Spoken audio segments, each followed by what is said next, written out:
오늘 본문은 유다 왕 르호보암의 통치를 기록하고 있습니다. 르호보암은 41세에 왕이 되어서 17년간 통치했습니다. 그의 통치 기간 유다는 우상 숭배가 가득했습니다. 22절에 보면 당시 유다는 그의 조상들이 행한 모든 악보다 더 심하게 범죄했다고 합니다. 유다 곳곳의 산들에는 산당이 있어 각종 우상을 섬겼고 특히 아세라 여신을 섬겼습니다. 24절에 남새가는 자가 나오는데 이것은 우상을 섬기는 신전에 있는 남자 창기를 말합니다. 가나안 땅의 신전에는 남자 창기와 여자 창기를 두고 그곳에서 제의와 더불어 음란한 행위를 했습니다. 하나님께서는 그런 가나안 족속에 가증하고 음란한 행위를 본받지 말라고 경고하셨습니다. 그런데 하나님의 백성이라는 유다인들이 지금 그런 일을 행하고 있는 겁니다. 가증한 죄로 인해 그 땅에서 망하고 말았던 가나안 족속의 죄를 이스라엘 백성 유다 사람들이 그대로 답습을 한 겁니다. 르호보암의 통치 기간에 이랬다는 것은 르호보암 역시 우상을 숭배했고 이런 모든 일을 방관했음을 보여줍니다. 그는 왕으로 세움받았지만 오히려 우상 숭배의 전도자요 타락의 방관자로 살았던 겁니다. 하나님의 뜻을 거역하는 실패한 왕이라고 말할 수가 있겠습니다. 그런데 그렇다고 해서 이 르호보암이 예루살렘 성전에 전혀 가지 않은 것은 또 아니었습니다. 그는 우상을 숭배하면서 동시에 예루살렘 성전으로 가서 여호와 하나님께 제사를 드렸습니다. 28절에 보면 르호보암이 정기적으로 성전에 들어갔음을 알 수가 있습니다. 이것은 르호보암을 비롯한 유다 백성들이 여호와 하나님과 우상을 함께 섬겼다라는 것을 알게 해줍니다. 그들은 예루살렘 성전에서는 여호와 하나님께 제사를 드렸고 산당에서는 각종 우상과 추악한 쾌락의 신들을 섬겼습니다. 두 마음을 품었고 혼합적인 신앙에 빠졌습니다. 그리고 이 모습은 실상 여호와 하나님을 버린 겁니다.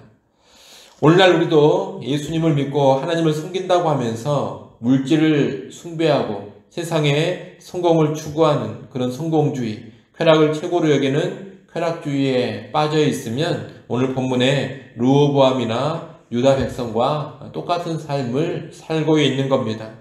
교회당에 꼬박꼬박 가서 하나님께 예배하면서 동시에 세속적인 물질주의와 성공주의와 쾌락주의에 젖어 산다면 그는 실상 우상 숭배자라고 말할 수가 있겠습니다. 오늘 우리에게는 그런 죄된 모습이 없기를 바랍니다.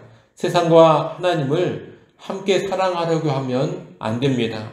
돈과 하나님, 성공과 하나님을 함께 섬기려고 하면 안 됩니다. 그것은 두 마음을 품는 것이고 두 마음을 품는 것은 하나님을 거부하고 하나님을 버리는 것과 똑같은 것입니다.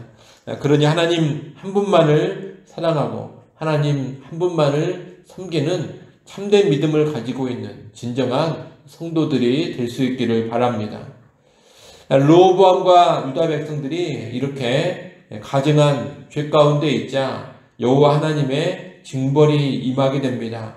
25절 26절에 보면 애굽왕 시삭이 유다를 침략합니다. 애굽왕 시삭은 수도인 예루살렘까지 쳐들어와서 성전의 보물과 왕궁의 보물을 모두 빼앗아갑니다. 그리고 솔로몬이 만든 금방패도 다 빼앗아갑니다. 그래서 르호보암은 금방패 대신 이제 노수로 방패를 만들어서 자신을 수종들게 합니다. 이제 솔로몬 왕 때 누렸던 평화의 시대는 끝났습니다. 전쟁의 시대가 된 겁니다. 번영의 시대도 끝났습니다. 많은 재물을 약탈당했고 금방패가 놋방패가 돼버렸습니다. 솔로몬 때로부터 시작된 그 범죄로 인해서 나라가 분열되더니 이제는 이방 나라에 침략을 당하면서 평화와 번영이 모두 사라져 버린 겁니다.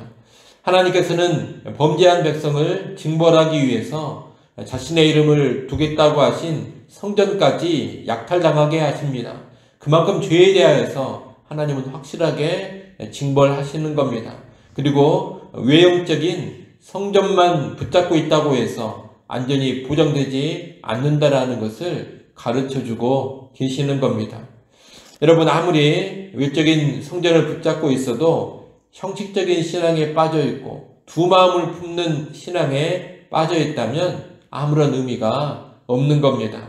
하나님은 겸손하게 하나님만을 의지하고 순종하는 사람에게 물질과 평안 그리고 영광을 주십니다. 하지만 하나님을 버리고 불순종하면 두 마음을 품으면 주신 것을 다 거두어가 버리십니다. 주셨던 물질도 거두어 가시고 주셨던 평안과 영광도 다 거두어 가시는 겁니다. 여러분, 언제나 복과 저주가 어디에 달려 있느냐? 순전하게 하나님께 순종하는 데 달려 있습니다. 이를 잘 알고 우리는 언제나 하나님만을 붙잡고 하나님께 온전히 순종하는 삶을 살아갈 수 있어야 하겠습니다. 29절부터 31절은 르호보암의 죽음에 관한 내용입니다. 흔히 이 부분을 죽음 공식이라고 학자들은 말합니다. 왕들이 죽을 때마다 동일한 패턴으로 말하기 때문입니다. 죽음 공식의 첫째는 그 왕의 남은 사적은 다른 책에 기록되어 있다고 말하는 겁니다. 그리고 둘째는 기타 사건을 요약적으로 언급해 주는 겁니다. 셋째는 매장에 대한 언급이고 마지막은 후계자의 이름을 언급해 주는 겁니다. 르호보암의 경우도 이 죽음 공식에 따라서 그의 죽음이 기록되어 있습니다. 여기서 한 가지 주목해 볼 것은 30절에 기록된 르호보암과 여로보암 사이에 항상 전쟁이 있었다는 내용입니다. 비록 이스라엘이 남과 북으로 나라가 분열되기는 했습니다만 남유다와 북이스라엘 이 두 나라는 모두 다 하나님의 백성들입니다. 그래서 원칙상 싸워서는 안 되는 관계입니다. 우리가 전에 봤습니다만 맨 처음에 나라가 분열됐을 때 여로보암이 북이스라엘을 세웠을 때 르호보암이 군대를 모아 싸우려고 하지 않았습니까? 그때 하나님께서 선지자를 보내셔서 이 일은 나로 말미암아 된 것이니 싸우지 말라 그렇게 명하셨습니다. 그때는 르호보암이 그 선지자의 말을 듣고 군대를 철수시키고 전쟁을 하지 않았습니다. 하지만 그 뒤로 르호보암과 여로보암 사이에 계속해서 전쟁이 일어났다는 겁니다. 이것은 그 뒤에 르호보암이 하나님의 말씀을 따르지 않고 전쟁을 일으켰음을 보여줍니다.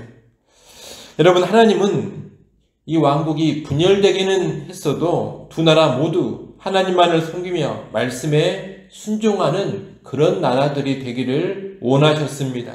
그리고 싸움 없이 평화 가운데 두 나라가 공존하기를 원하셨습니다. 하지만 그 두 나라는 지금 어떻게 됐습니까? 북이스라엘도 남유다도 모두 우상을 섬기며 하나님을 떠나버렸습니다. 그리고 평화도 추구하지 않았습니다. 계속해서 서로 비방하고 자신이 정통이라고 주장하면서 싸웠습니다. 가나안 땅의 주도권을 잡기 위해서 계속 싸우면서 진통과 고난이 그치지를 않았습니다. 하나님의 뜻을 두 왕국 모두 다 완전히 외면해버린 안타까운 모습을 보여주고 있는 겁니다. 이 모습을 오늘날 교회에 적용해 볼 수 있겠습니다. 여러분, 교회도 이런저런 이유로 분열이 일어날 수 있습니다. 죄로 인한 징벌로 분열이 발생하기도 하고 하나님의 선한 뜻 가운데 분열이 이루어지기도 합니다. 또 분립이 되기도 합니다. 또 교회만 그러는 것이 아니라 여러 교파와 교단의 분열도 많이 있습니다. 그런 상황에서 우리가 어떻게 해야 하겠습니까?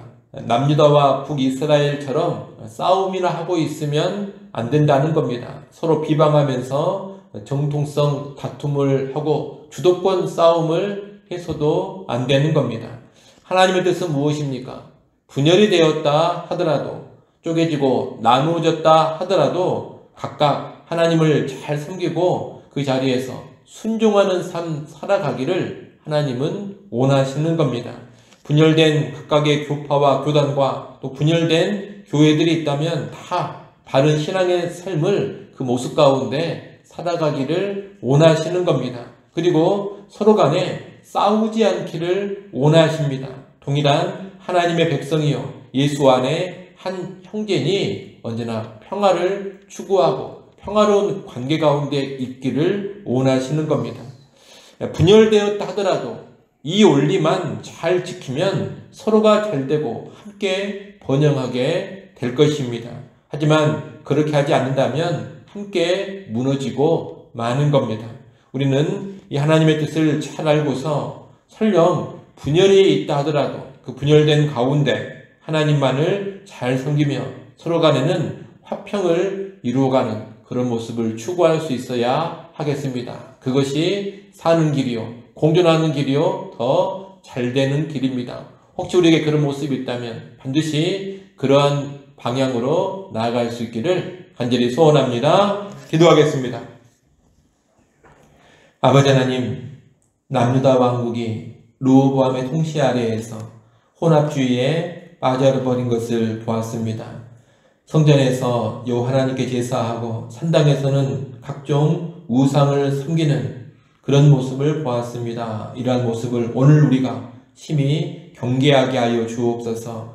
온전히 하나님만 섬기게 하시고 온전히 하나님의 말씀에만 순종하는 주의 백성들 다 되게 하여 주옵소서. 혹시라도 두 마음 품은 것이 있다면 그 마음을 정리하여 오롯이 하나님만 섬기게 하시고 혼합적인 신앙의 모습이 있다면 아버지 하나님 부정한 것들을 다 제거하여서 순전한 신앙으로 한 마음으로 하나님만을 사랑하고 섬기게 하여 주옵소서. 또한 아버지 하나님 간절히 바라고 원합니다. 형제 사이에 언제나 화평을 추구하게 하여 주옵소서. 분열과 나누임이 있다 하더라도 싸움을 그치게 하시고 서로 있는 그 자리에서 하나님을 잘 섬기는 길로 각각 나아가게 하여 주옵소서. 아버지 하나님, 이 시간 기도할 수 있게 해주셔서 감사합니다. 하나님 앞에 겸손히 엎드리게 하시고 하늘의 도우심을 구하는 이 새벽 시간 되게 하여 주옵소서. 기도하는 시간을 통하여서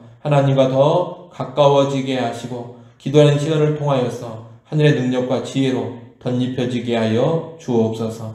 예수님의 이름으로 기도드리옵나이다. 아멘.